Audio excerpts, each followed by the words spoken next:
आज की वीडियो में हम करेंगे अंतर्राष्ट्रीय संगठन का पार्ट 2।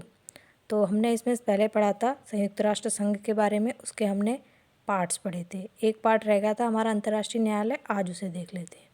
तो इसकी स्थापना हुई थी अंतर्राष्ट्रीय न्यायालय की 3 अप्रैल 1946 को, और मैंने आपको पहले वीडियो में बताया था कि इसका मुख्यालय हैग और नीदरलैंड में है। बाकी के जो भाग थे उसके संयुक्त राष्ट्र संघ के, उन सब का न्यूयॉर्क में। इसके जो चार्टर में अध्याय थे वो 5 थे और अनुच्छेद 70। इसमें न्यायाधीशों की संख्या जो होती है वो 15 रहती है और उनका कार्यकाल 9 वर्ष का होता है। और कोई भी 2 न्यायाधीश एक ही देश से नहीं हो सकते, यानी 15 न्यायाधीश अलग अलग 15 देशों के होंगे। इसमें अध्यक्ष उपाध्यक्ष जो होते हैं उनको इनमें से ही चुना जाता है, जो इसके सदस्य होते हैं, और उनमें जो अध्यक्ष है उसका कार्यकाल 3 साल का होता है। इसके लिए जो भाषा है वो फ्रेंच और अंग्रेजी है, और इसका जो कोरम रहता है वो 9 जज का कोरम रहता है। अब इसके पहले भारतीय मुख्य न्यायाधीश जो बने वो डॉक्टर नगेंद्र सिंह पहले न्यायाधीश थे, बेनेगल रामाराव। इसके वर्तमान न्यायाधीश हैं दलवीर भंडारी, और वर्तमान अध्यक्ष हैं जॉन डोंगवे। इसके जो न्यायाधीश होते हैं उन्हें महासभा चुनकर भेजती है। आज उसके बाद देखते हैं हम वर्ल्ड बैंक यानी विश्व बैंक के बारे में। विश्व बैंक की स्थापना 1944 में हुई, ब्रेटन वुड्स सम्मेलन के दौरान। इसका मुख्यालय है वाशिंगटन डीसी में। इसके कुल सदस्य हैं 189। इसके अध्यक्ष हैं डेविड मालपास, और यह केवल विकासशील देशों को ऋण प्रदान करता है। और इसका सदस्य बनने के लिए आपको अंतर्राष्ट्रीय वित्त निगम यानी IFC का सदस्य बनना जरूरी होता है। जैसे संयुक्त राष्ट्र संघ के अंग थे, इसी तरह विश्व बैंक के भी कुछ अंग हैं। पहला है पुनर्निर्माण और विकास के लिए अंतर्राष्ट्रीय बैंक यानी IBRD, जिसकी स्थापना 1944 में हुई, और इसके सदस्य भी वर्ल्ड बैंक की तरह 189 ही हैं। दूसरा भाग है इसका अंतर्राष्ट्रीय वित्त निगम यानी कि IFC, जिसकी स्थापना 1956 में हुई। इसके सदस्य भी 189 सदस्य ही हैं।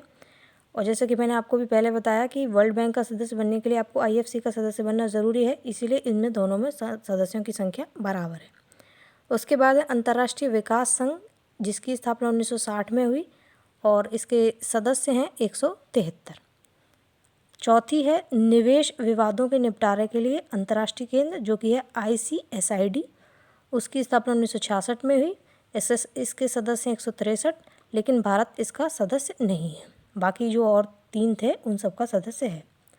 5वीं है बहुपक्षीय निवेश गारंटी एजेंसी यानी MIGA, जिसकी स्थापना 1988 में हुई। उसके सदस्य हैं 179, और भारत इसका सदस्य 1994 में बना।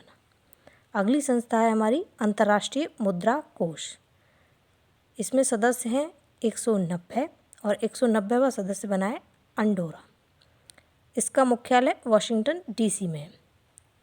इसकी जो मुद्रा है उसका नाम है SDR यानी स्पेशल ड्राइंग राइट्स, और ये सभी को ऋण प्रदान करता है। जैसे हमने देखा कि वर्ल्ड बैंक केवल विकासशील देशों को ऋण प्रदान करता है, लेकिन अंतर्राष्ट्रीय मुद्रा कोष सभी को ऋण प्रदान करता है। इसकी स्थापना 1945 में हुई थी, और उस समय इसमें 29 देश थे। और IMF यानी अंतर्राष्ट्रीय मुद्रा कोष का सदस्य बनने के लिए आपको IBRD की सदस्यता मिलनी चाहिए। IBRD जो हमने पीछे पढ़ा वर्ल्ड बैंक का पार्ट, पुनर्निर्माण और विकास के लिए अंतर्राष्ट्रीय बैंक। इसकी जो हेड है वर्तमान में वो है क्रिस्टलिना जॉर्जीवा, और प्रबंध निदेशक हैं क्रिस्टिन लेगार्ड। साथ ही IMF की पहली उप प्रबंधक निदेशक बनी गीता गोपीनाथ। तो आज की वीडियो में हमने वर्ल्ड बैंक पढ़ा, अंतर्राष्ट्रीय मुद्रा कोष पढ़ा, और साथ ही में संयुक्त राष्ट्र संघ का एक पार्ट अंतर्राष्ट्रीय न्यायालय भी पढ़ा। आज की वीडियो में इतने रखते हैं, मिलते हैं अगली वीडियो में। Thank you.